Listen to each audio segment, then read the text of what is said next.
And the horrendous social crime of cultural appropriation continues. Hi, everybody. I'm Bill Whittle here with Steve Green and Scott Ott. And this is your right angle announcing the fanfare of the fact that it's not the most successful film franchise in history. It's certainly one of them. How many films now? 27, something like that.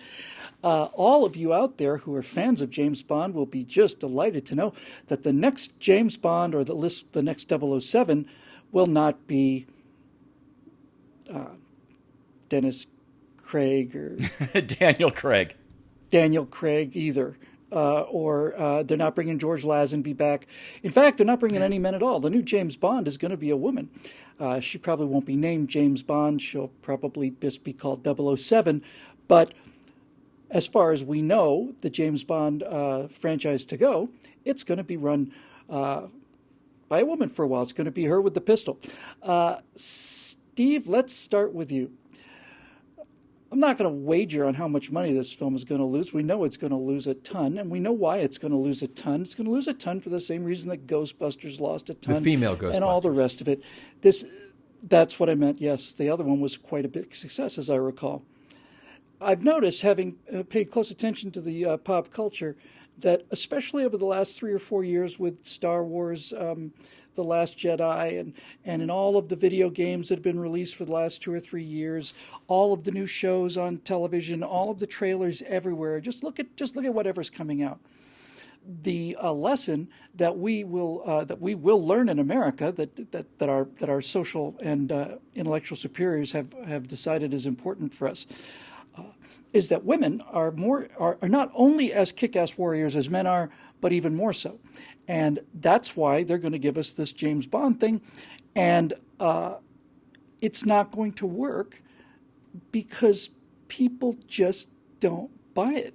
My entire theory is that one of the reasons that millennials, or especially young millennial men, are spending so much time in computer games is they get to escape from this social justice beating that they have to take every day and get to go in and blow things up and drive fast, shoot Nazis, all the things that make life worth living.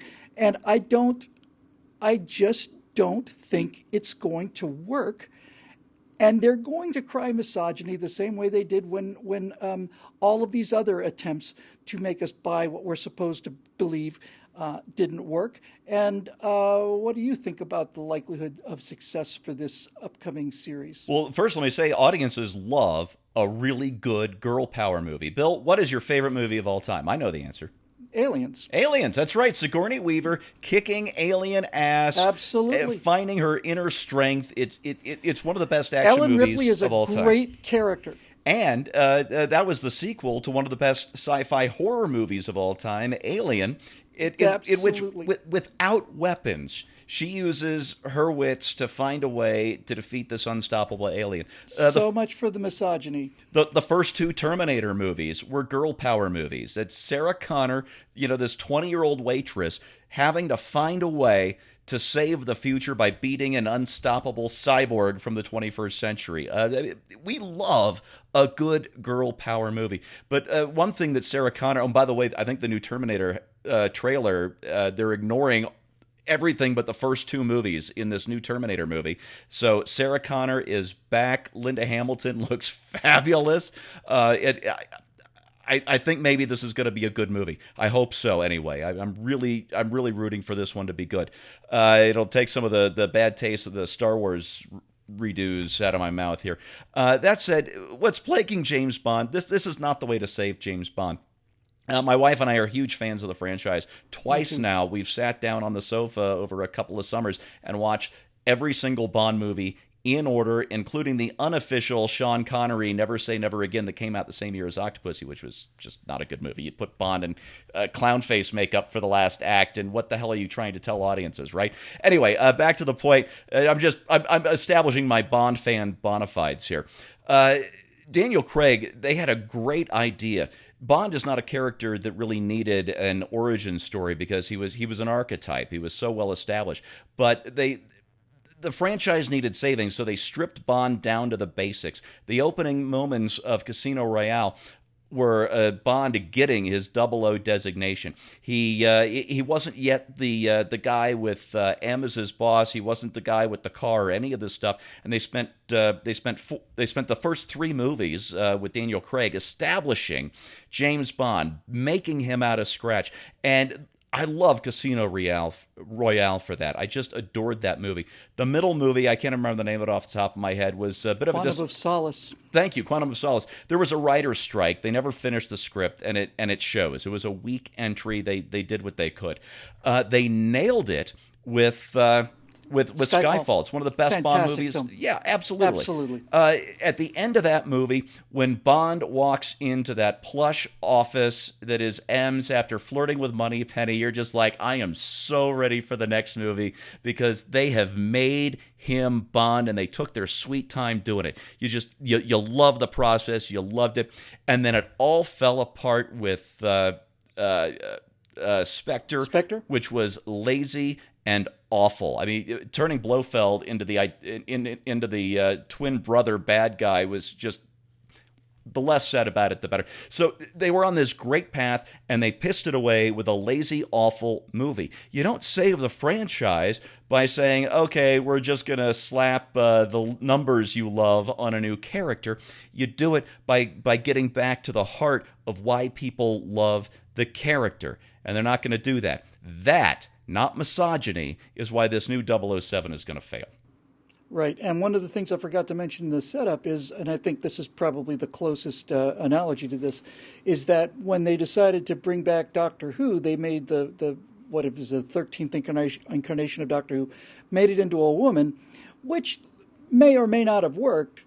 But since it was a woman, the entire series was about advancing what a bunch of thick-headed dolts men were, and just this constant preaching, which is what they do. They infiltrate their way into these successful franchises like Star Wars, so that they can lecture you on the things that you really should be thinking but aren't.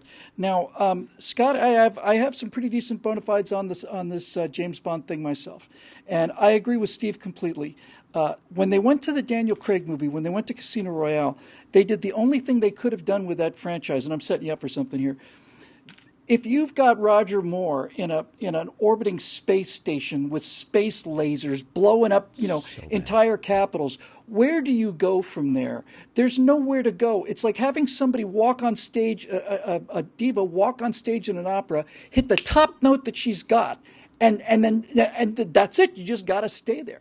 So what they did was they simply got it down to the basics, which is a man with a gun fighting another man with a gun, and no one's playing fair because this is dirty business.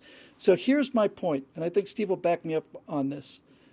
James Bond, I have to mention this just because I'm so proud of it. My grandfather was very good friends with Ian Fleming, very good friends. His name was Alfred Potts, and that turns out to be the name of the inventor in Chitty Chitty Bang Bang, also written by Ian Fleming of all things. But James Bond is a psychopath. He's a psychopath for the good guys, but he is a psychopath. He is not a well guy, and the smoothness and the sexual conquest and all the Sean Connery and all of this stuff. He's and Craig captured this beautifully. He's a badly damaged individual, and that nuance is what makes the character interesting. He's not Superman. He's a mean, low guy who'll shoot a guy between the eyes if that's what he has to do. I don't believe that you can take a young woman and make that history again, is what I'm trying to say. Steve said you don't need an origin story for James Bond. Well, you're going to need one for Jane Bond. You're going to need some kind of origin story. And I rather suspect that they're not going to spend the time that they took making James Bond into this monster who had been recruited for the forces of good.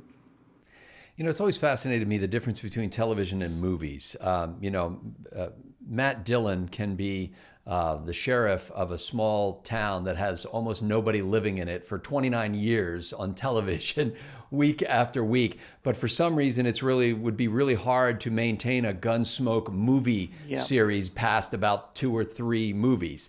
And I think it's because the people making movies don't get to see the gratification of regular viewing of their work. It takes forever to make a movie, and the thing finally comes out, and by the time it comes out, you're just sick to death of it. And then when they come along with another one, you're like, oh, I don't want to do that, all that work for the same thing again. So let's make something even more spectacular. Let's put James Bond in outer space, and all this kind of stuff. So you get these kind of crazy ideas where the movie making enterprise becomes about these massive set piece battles and loses the character. And I think that that's the beautiful thing about what they did with Daniel Craig is it came down to, like you said, it's a man with a gun, but it's an individual man. It's a person. It's not an idea. That's right. It's not a political statement. It's a guy with his struggles that I can identify with. And the movie that I saw, I think it was Skyfall. One of the subtexts of the movie was he was getting old, and so we're all getting old, and it's just like. Yeah, after getting in a fist fight, he's hurting, instead of the normal superhero guy who gets up and he's like, yeah, I'm gonna break my fist on your face again and everything's gonna be great. He's like, his hand hurts.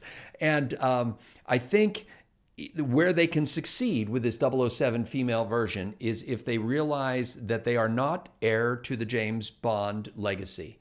They don't own that at all. What they have is the opportunity to tell a story about an individual person who has a particular kind of job, who has her own baggage, who has her own gifts and abilities and weaknesses. And if they're able to put that across, then more power to them. And I'll certainly go to see it. I mean, I'm not that discriminating when it comes to what I'm willing to go to see, as long as I get to hold Stephanie's hand in the theater. But if they try to sort of take the mantle of James Bond upon this person, I think that they're going to go amiss badly, not only ticking off the whole base of the audience that you previously had, but destroying any possibility you have of developing a franchise going forward. Yeah. And by the way, if you want to set up a whole new character and make her completely different and all that, that's fine. Why don't we follow the adventures of 005? But what you have done is you have taken what James Bond is culturally, and you've slapped that legend onto something completely new, and what's going to end up happening is you're just going to ruin the James Bond thing, folks. Bill, can I say something for our feminists in the audience? By the way, yes, as a former avowed feminist myself, we don't want to become men, okay? So I'm speaking for feminists. We don't want to become men. We don't want to co-opt what you are. We want to be ourselves. We want to be individuals. We want to excel and achieve in our own right. And this idea that somehow we're lifting up women by trying to clone them into men and making them just like men is destructive of feminism. It hurts the female cause when you try to basically say, look, woman, you don't really have any value unless we can somehow make people think that you're like James Bond. Yeah.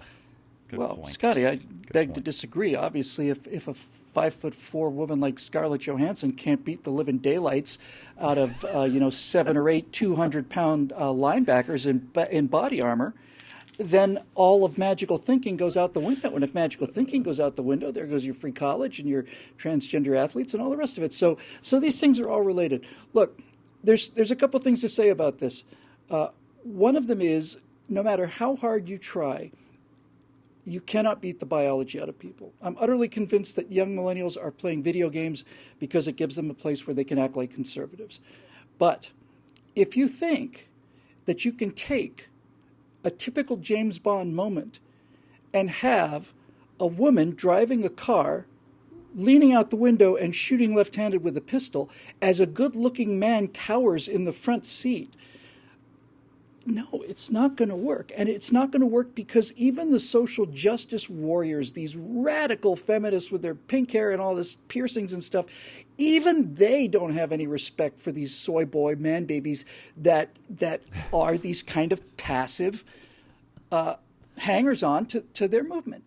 You can't have that. You can't have the 007 sexual sort of innuendo and tension and all of that stuff. If you have a strong woman and a weak man, people just don't like it, and no one's gonna go. And Also, I don't think they would have made this decision if they had not been pressured into it in the same way that Doctor Who was pressured into turning this woman into a walking Antifa banister, and the same way as we saw in Star Wars, where the women have got it all figured out, and you know, Poe Dameron, you and your toxic masculinity, you know, wanting to go out there and actually fight the Empire in a fighter plane. Go back to your room, boy. We got it all sorted out. But there's a bigger issue here, and the bigger issue is this, and this is the main reason I wanted to do this story. If it turns out I'm wrong, I will be happy to say I'm wrong, but I don't think I'm wrong. This is probably going to kill the franchise. And you will say to yourself, as a rational person, why would they do that? Why would they do that? Why would they do that in Star Wars? Why do the damage that they did in Star Wars when it's so expensive and it's such a cash cow? Why would they kill James Bond? And this is the part you need to understand. The left-wing people that made this decision are doing this because it is a no-lose situation. If the movie is a success, they get to say, see, a woman James Bond works out great. But that's not going to happen. Same thing with the Ghostbusters thing. The reason that they're making James Bond into a woman is because James Bond has to be destroyed. Do you understand? He has to be destroyed. He can't just go on vacation. There can't just be a 10-year hiatus. James Bond has got to be erased. And so what we will do over the course of 4 or 5 films is we will erase this strong, masculine, brave, clever, bright guy who acts on his own initiative. And that example of masculinity needs to be erased. The same way that Luke Skywalker, a young boy who comes out of nowhere, and through courage and perseverance and years of training, hardship, setbacks, all of that stuff, eventually becomes a man worthy of throwing his lightsaber away. Why go to all that trouble when we can just have I can't even remember her name anymore. So Rey. Rey, yeah. Well, Rey she didn't have to train. She didn't have to do all this work. She simply got the power, you see. Luke Skywalker had to be destroyed. He had to be destroyed. The idea of getting in a fighter plane and going up there and taking on the Empire, that has to be destroyed. And they did it. They destroyed Star Wars. Fans are just sick and they're just not going anymore. So this is what they're going to do. And I have the same kind of feeling towards this as I had towards Star Wars. If the people who are making canon, if you're a fan, you know that the canon is like the official timeline, official storyline. Everything else is just fan speculation. I say chuck the canon. I say go out and make fan films about Luke Skywalker, who's the real Luke Skywalker, not this bitter, angry, murderous, drunken, lunatic loser who he had to become in order to undo Skywalker. I say the same thing about James Bond movie. I started making James Bond movies, the first thing I ever did in 1976. And we had an absolute blast. Hang on, I'm on the phone. Anyway, that's what I think we ought to do with this. Just ignore them. But we'll see. I don't think it's going to work. I just don't. Time will tell. For Steve Green and Scott Ott, this is Bill Whittle. We'll see you next week on Right On.